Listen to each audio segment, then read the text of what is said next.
Hi, my name is Victoria Cotman, and I'm doing this video to help raise awareness for ALS, also known as Lou Gehrig's disease. A little bit about me and my story, or my family story. My mother was diagnosed with this disease January 26th of 2014, this year, and she passed away July 31st of 2014, this year. That's how quick it took her, and I'm still trying to figure things out. It still is unreal to me. It's unreal that I'm sitting here doing a video about to tell you about my mama and how quick she passed, but I am. Pretty much she started falling around September and had a backache, and then started walking funny. All of this between September of 13 and October. All that happened in that matter of 2 months. By November, she was so weak she couldn't make it out of her bed to the kitchen without stopping for breaks, and that's with a walker. And we kept going to doctor after doctor that would send us to specialist after specialist, and oh no, we think it's this, we think it's this, but nothing was able to be diagnosed. And then by December, she was like, really couldn't even stand up on her own. And they kept saying therapy, and we had therapists come to the house, and then she fell, and then she fell again, and we had to take her to the emergency room, and she was in the hospital for about 2 weeks, and they ran all these tests, still couldn't find anything, and said, well, you know what, therapy, maybe it's sciatica, because she worked in the nursing field. Let's go to a nursing home and get therapy there. So we took her to a nursing home, which was horrible, and we cried terribly. And we took her to the nursing home, and about a few weeks after being there, they did some more tests, and the doctor there said he thought that it may be ALS, based off of the muscle test and the symptoms, and the fact that she wasn't coming up positive for anything else. And he referred us to another doctor, Dr. Justin Kwan, over at the University of Maryland ALS clinic. And on January 26th, we went to see him, and he confirmed that it was indeed ALS. And it scared me, because he let us know that there is no cure. This disease not only has no cure, they don't know where it comes from. So there's all type of speculation. It could be Lyme, could be fertilizer, could be all this stuff. But no one knows where it comes from. There's no preventative measures you can take not to get it. There's no condom you can wear, no food maybe you should avoid, or, you know what I mean, no circumstance or anything like that. They don't know. So any random Joe can get it. And there's no cure for it. There's no operational surgeries.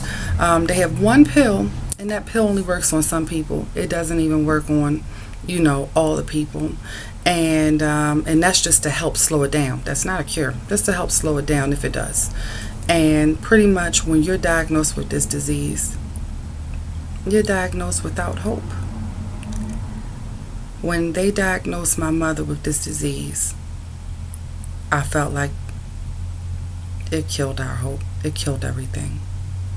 And no matter how positive we tried to stay, no matter how much we tried to do, at the end of the day, she was going to die. When I looked online, I saw that the life expectancy was 1 to 4 years, and I thought, okay, well, we got 1 to 4 years. Let me make this the best 1 to 4 years I could make it. But each month she was losing function after function. By January, she was completely paralyzed. Then she got the flu, and the flu. Then she got C. diff, which is a horrible, horrible diarrhea that's uncontrollable, unstoppable, and can kill you. And she had C. diff for a few months, and she lost her ability to talk in that time frame.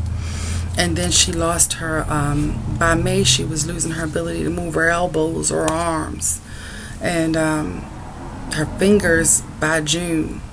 And in July, her breathing had just gotten so bad that she wasn't even able to breathe with oxygen. The only life support that was keeping her alive was this BiPAP machine, which is like a Darth Vader mask that pushes a heavy flow of oxygen down your throat to keep air pumping.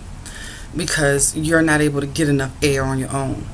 And it has a suction mask that's so tight it can break down the skin around it. But we had to keep it on her for about 60 days, and you're only supposed to keep it on for about 6 or 7 days at the most.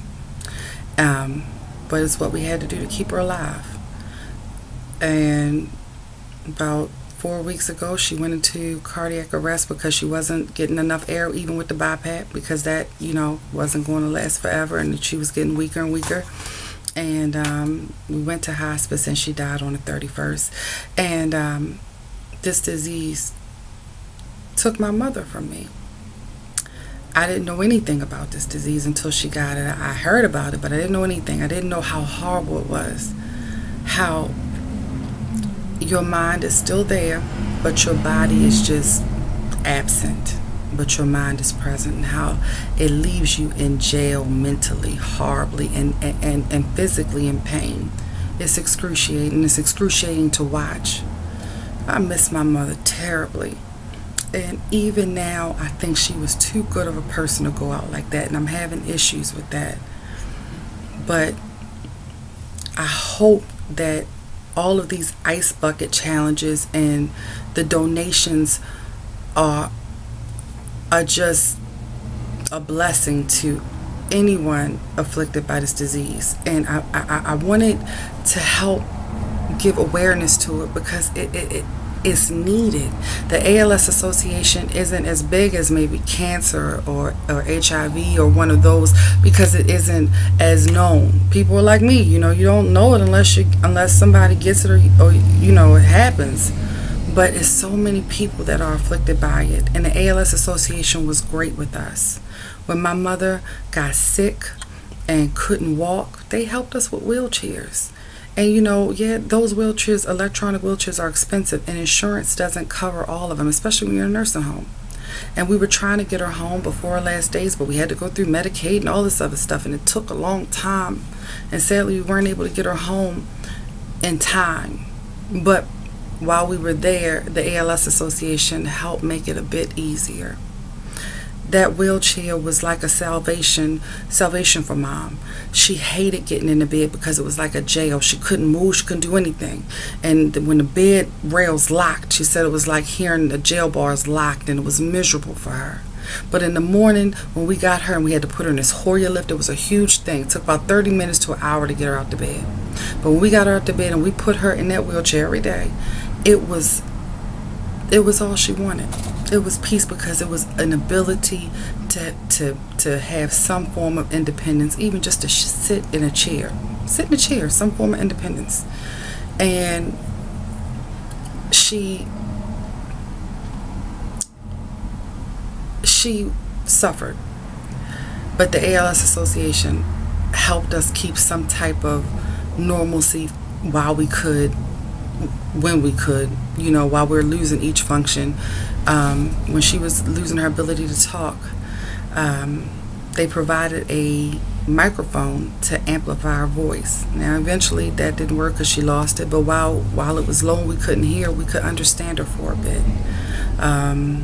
There are grants, but there's not that many grants. When I was trying to get her home and I was filling out for grants to try to help with a wheelchair ramp to be built on a house, there wasn't that much grants because, again, funding. So my point in giving you this tidbit about me and my mom and our situation and the disease is to let you know that these ice bucket challenges are great, but they're the only reason you're pouring ice on yourself is because you're donating money. And that money, $5, $10, $20, $100, whatever it is, it helps. And there are people that need it desperately. There are people that are suffering. I can't get my mother back, but perhaps you can help make somebody else's mother, sister, brother time a little bit easier with your donation and your kindness. So keep on doing it, please. Keep donating, donate, and raise awareness and help someone. That kindness means the world. That donation, it changes lives for the little bit that they got left, because there's no cure and this disease has no time frame. So Just food for thought. Be blessed and thank you.